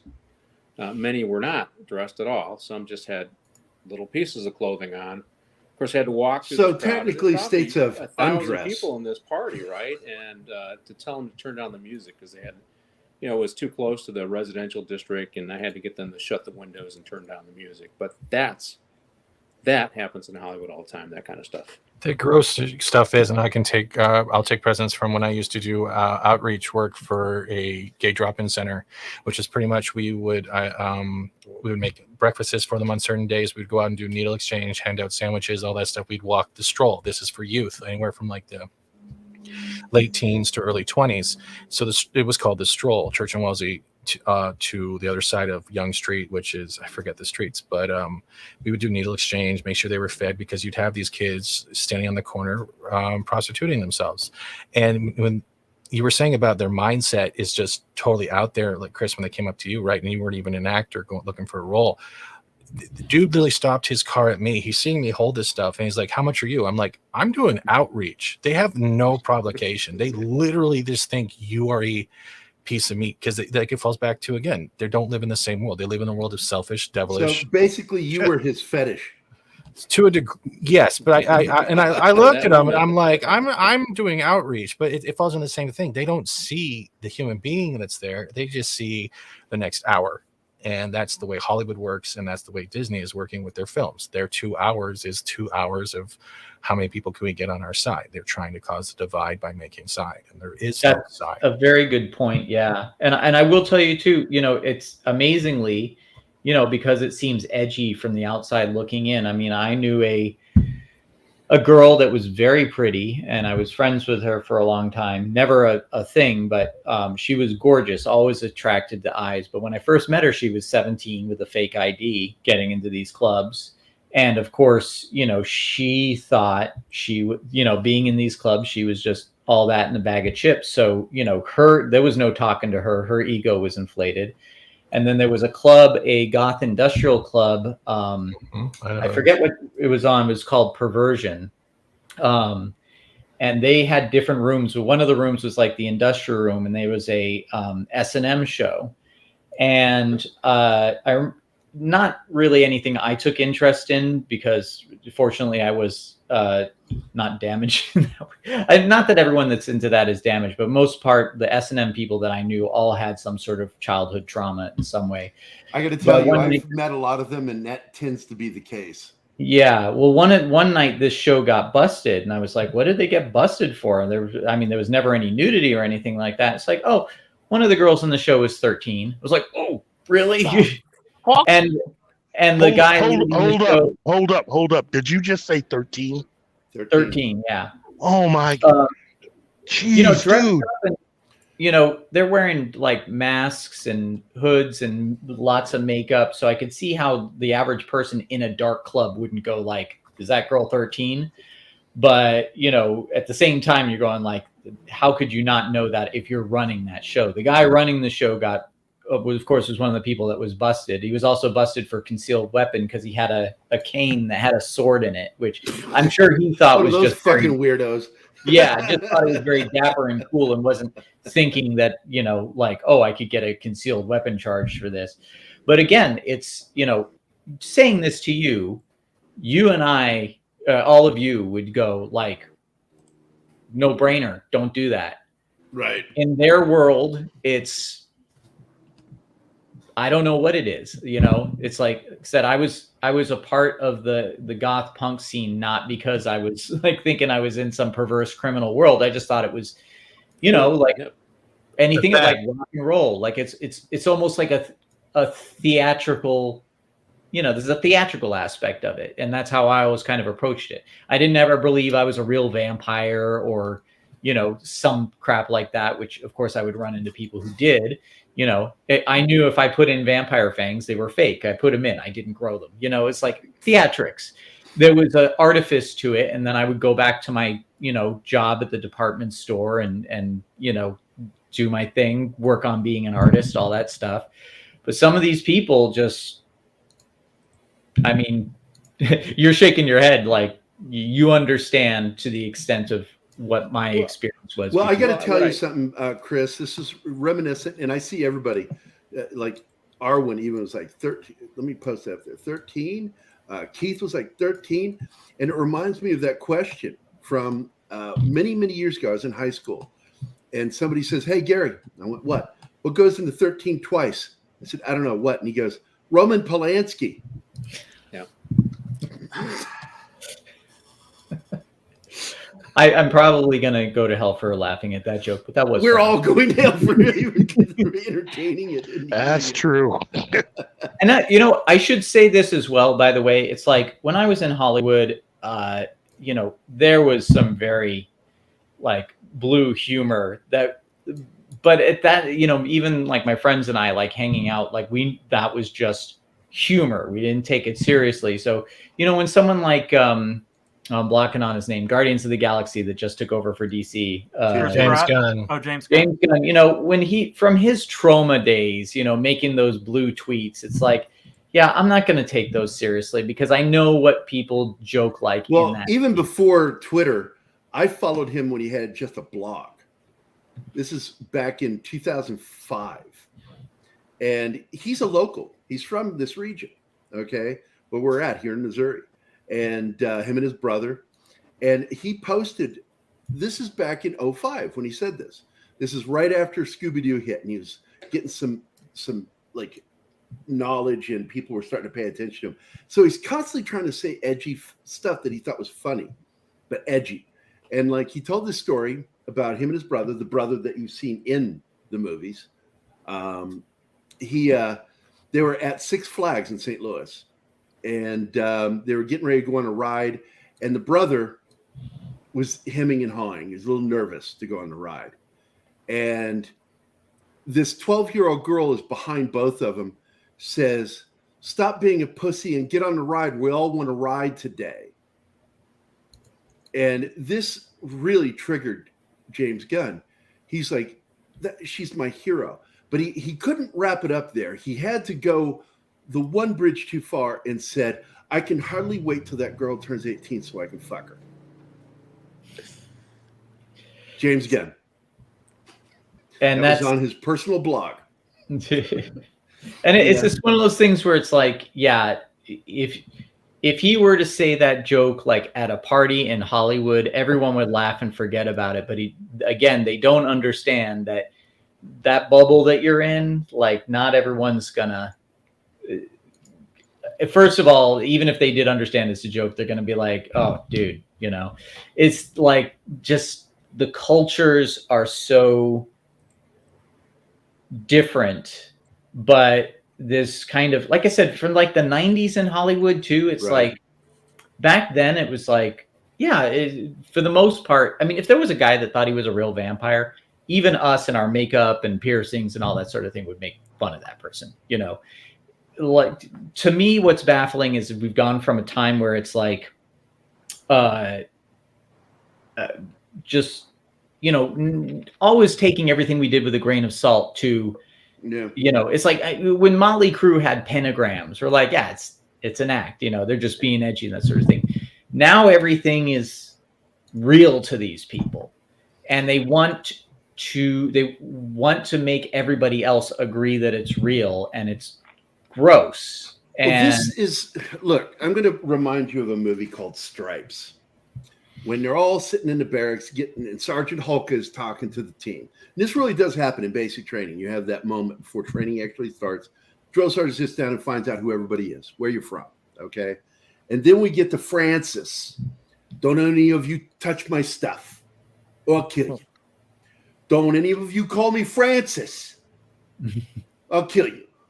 And this goes back to what I said yesterday on Twitter. I said there was a time when we would just mock somebody like that and just ignore them and go on about our business. But now, because of social media, they have platforms where they can meet other fucking weird people like themselves. And then suddenly they're getting attention and being listened to.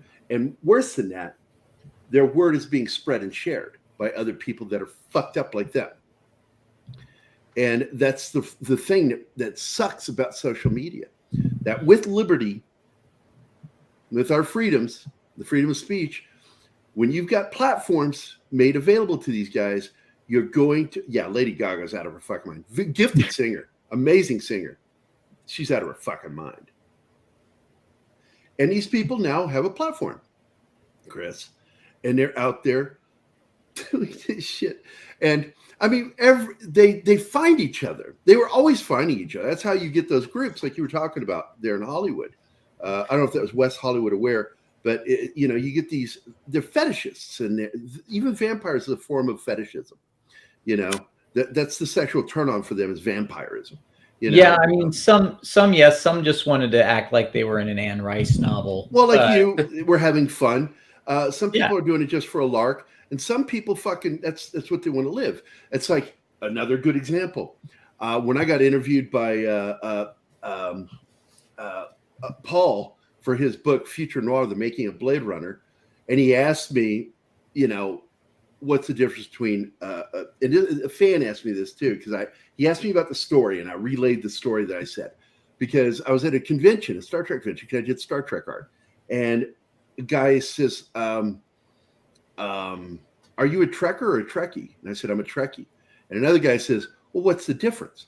And I said, a Trekker is a person whose life revolves around Star Trek. They're the guys that walk around, and gals, they wear the costumes all the time, the uniforms. They're members of Starfleet International. They have their own ship. They got a crew. They spend a lot of their time talking to each other. You go into their house, and everything is decorated Star Trek, right? And all their music is Vulcan rap battles. Yeah, rap battles. And then you've got a Trekkie. And I said, a Trekkie is a person who loves Star Trek. And they might own some memorabilia. They might have a lot of that shit around the house. But in the end, they're a person with a life that doesn't revolve around Star Trek. They just really love Star Trek. That's the difference between a Trekkie and a Trekker. And you're describing the same kind of thing within those different groups. There are people that are really into it, and then there are those that are just there because this is cool. This is fun. Yeah, and I think, when you think about what would you rather your kids be, you want your kids to be fans like you are, but you also want them to have well-adjusted lives. And well, exactly. But what I want to really get down to here is that, in effect, what you're saying is Trekkers are fetishists. No, you're saying that. Yeah, I like the way you got nervous there. You were like, oh. I'm going to take off, guys. It's been a great discussion. And, well, we're nice coming up to the last of the show. You can't make another 10 minutes? I got to go. I got all right, Patrick. Good hey, it's been a pleasure. And bye, Chief. It's good to know someone that understands what I'm talking about in the local vicinity of everything goes in Hollywood, right? Everything goes in Hollywood. I can certainly give you a ton of stories. I'm glad to be away, but you have a great weekend. Okay. I'll see you later, Patrick. Have a great weekend, man. So I want to, of course, because we forgot some things. So Connie Cleary is here, Dad Man Walking, Snortopoopas Cuber, Shinatsky. Hell, Shinatsky is what Martin said. Small Time Republic, and Big Al Presents. I don't know why, but when I see that while you're here, Stephen, I automatically think that's you. It's not me. It's not? All right. No. I just assume it's you fucking around, but it's not you. Okay. No. All right. So we got some comments I want to read and get them out of the way so we get them before the show ends. Snortopoopa says, I'd be happy to call her mom, the teacher, if she'll let me borrow $20 every day for stuff I want. Our Muslim uncle says, America and the West historic culture is legislative racism. Help allow communism to happen. The student and human rights activists wouldn't have needed to be infiltrated if there was no Jim Crow. And yeah, you're right. Dragon Ruse says that's one of the best things about my tribes. We respect the elderly. Yeah, absolutely. When an elder asks anyone in the tribe for help, 9 out of 10 times they will get help, and that's wonderful. That is wonderful. I've worked in the medical field, and what I don't tell a lot of people is I like elder care. I worked in elderly care for years, and I loved it. It was one of the most rewarding things I ever did, was taking care of the elderly. I didn't do it for the paycheck. I did it because I loved helping. And I specialized in Alzheimer care. I worked in Alzheimer units. There's just something wonderful about it. And at the same time, I always said that I love working Alzheimer units because I could tell the same jokes every day, and it's like I said it for the first time. Nothing. No, you've said that joke before, Gary. That's why. What? I'm sorry, Stephen. What was that?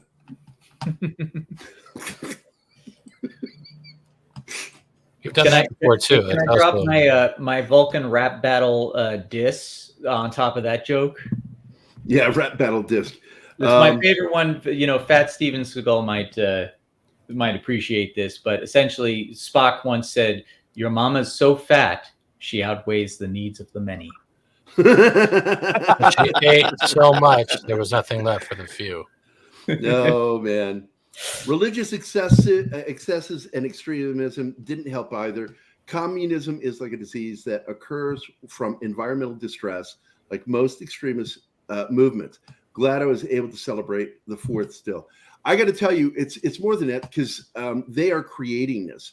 The whole climate thing it's a cult. It's not real. The science does Doomsday not cult. support it. It is a cult. Yeah, I agree. Doomsday cult. But it's there in order to destabilize. It was created to destabilize the and the other part is to take over fossil fuels. They want to do away with fossil fuels and destabilize economies around the world in order to create a one world government. It's all one mission. They act like this is all these different plots. It's like, no, it's one plot. There's one plot out there. That's it. It's not convoluted. It's very simple. Destabilize money, destabilize governments, take them over. As I said, infiltrate, pollute, and destroy. Sounds like the robot from Lost in Space. Small Time Republic says it's social contagion, and they are right. Shinatsky says they're fine with saying they're adults because this is referring to when we're talking about when a child's an adult, when they're not. They pick and choose when they're okay with it. They're fine with saying they're adults because then they can justify currently illegal things with them. That's right. Bryan Singer was basically a pimp whose clients were Hollywood producers. Yeah. We've already heard this. It's a well-known fact now. His career's over because of what he did. And we know that he was helping during the making of great film, The Usual Suspects, that he and Kevin Spacey were good buddies, that he helped them a lot during the making of that film. So I hope they attached a hand crank charger to his nethers and gave him a nice charge. I'm not sure what that one's referring to. You guys know what that one's referring to? I'm not Probably the 13-year-old reference. Oh, that one. Okay. That was a couple of decades ago, mind you. So yeah, that was in the 70s. It was like 77, 78 when he got in trouble for that shit. In fact, I was 13 when it happened. Each scene, particularly fetish scenes, have their fringes and boundaries that some people push. You should know there in your neck of the woods, Arwen. There's a lot of weirdos down there too. Where's Arwen coming from? Georgia. Oh, okay. I thought you were talking like a scene. Like I lived down there, and I went into Atlanta, and there's a lot of scenes in Atlanta. It's some wackadoodle shit, and there's a lot of vampire stuff down there too. It's not just L.A. Oh yeah, Southern Gothic, absolutely. You know, my favorite club to go to looked like the kind of place that goths would go, but they didn't. It had a giant death skull over the door. You'd have to go up on it with crazy looking swirl eyes. They had Guinness on tap, so they had me at hello.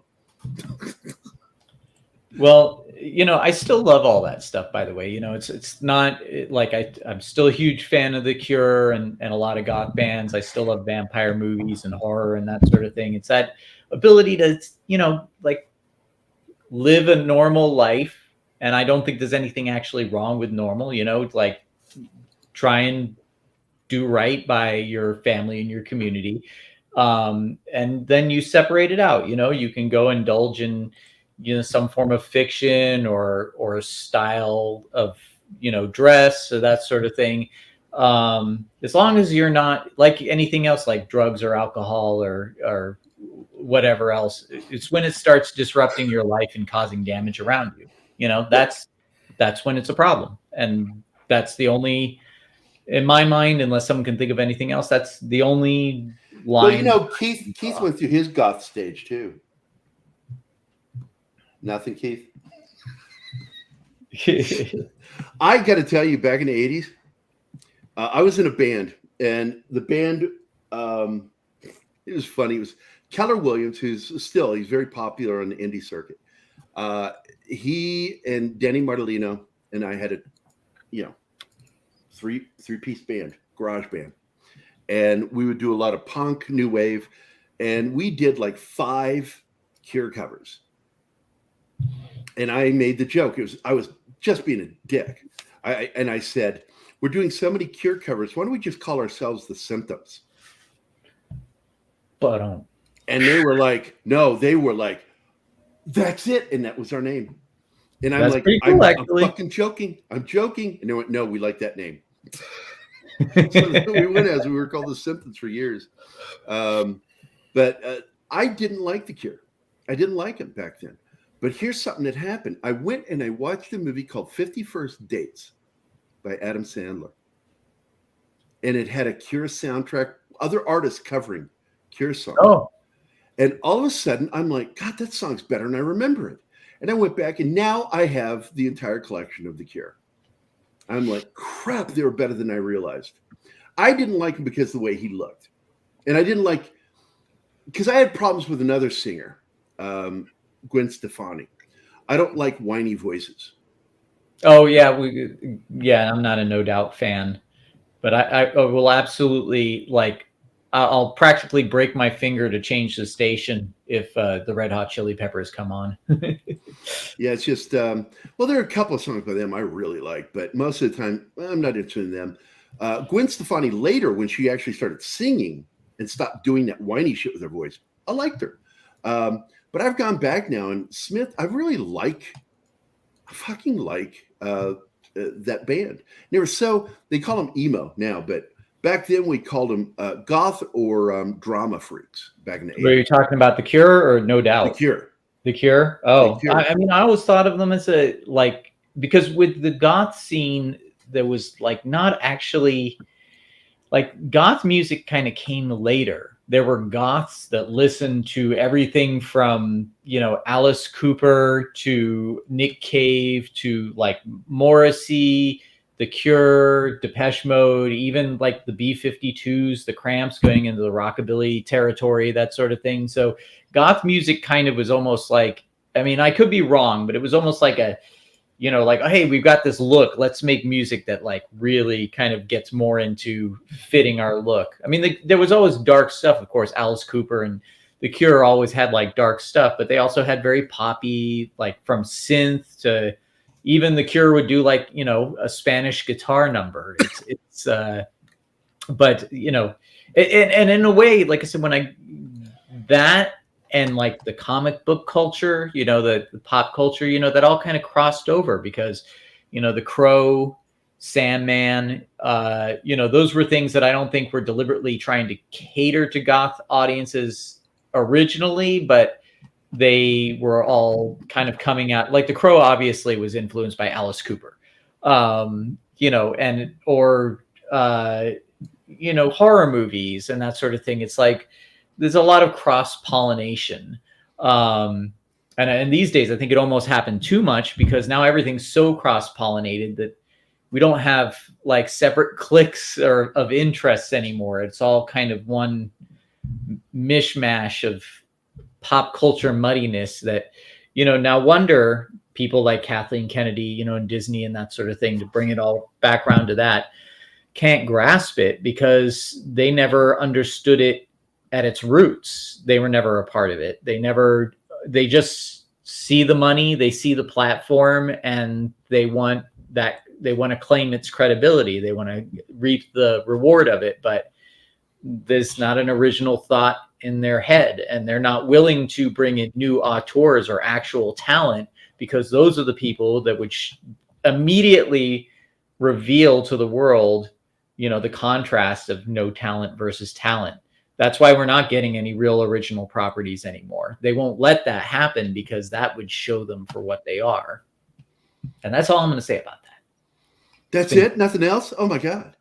It's been so good to be back for a day. And I don't get a chance to do this. It's just a slow Friday working from home. And I saw you guys on and I'm like, my guys, my bruvs.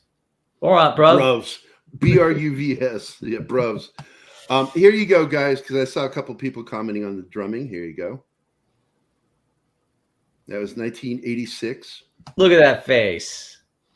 Those are fiberglass drumsticks because I kept breaking my wood drumsticks because I do a lot of rim shots. And when I hit the head of my drum, I also will hit on purpose the drum rim, and it makes a popping sound. It's really loud, and I liked it. And you see, I don't have the bottom. Also, if you look in there, you can actually see I had terry cloth against the drum head. Those are hydraulic heads. Gary says rim shot, and nothing from anyone in this panel. nothing, man, nothing. Yeah, Alice Cooper is amazing. I love Alice Cooper. Now there's a picture up above my head there. That's Keller Williams playing. He was quarterback for our high school, and that's Danny Martellino's arm right there, and that's me on the drum kit with wooden sticks, which I kept breaking with those diamond heads. My God, I would snap those things. They're expensive, man. And, yeah, I used to get a lot of drumsticks for free because of. I wish I did. It was my dad working in music, so I actually got a lot of. For a while, we had a bunch of drumsticks that were from Poison. They had like Poison printed on the side of them.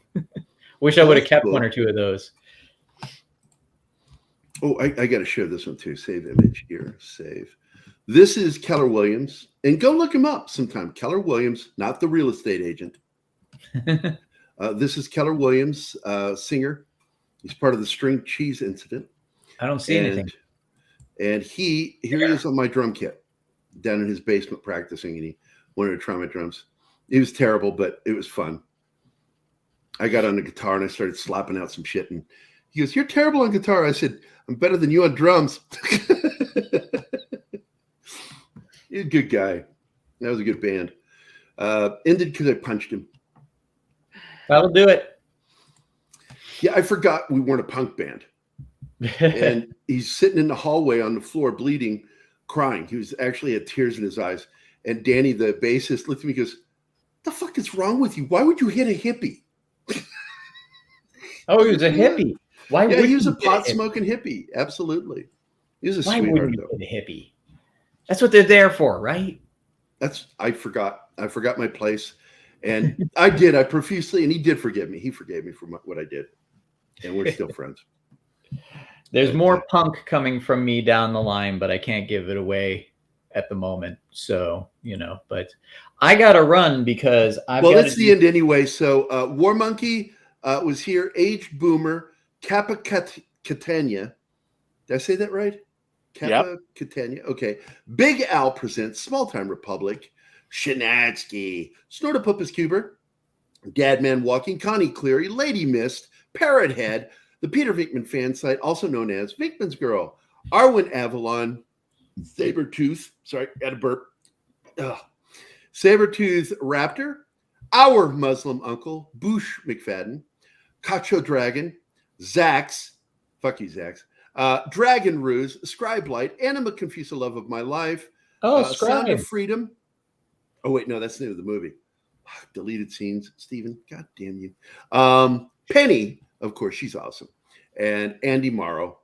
And Stephen, are you even here? You've been quiet the whole show. Yeah, you guys were talking. The other Stephen, I'm sorry. With the PH, I'm here. Stephen. Oh, okay. I know you're here, Stephen. You've had some great statements to say. Stephen, you got anything to say before we go? I'm not going to cut you off, I swear to God. Yes.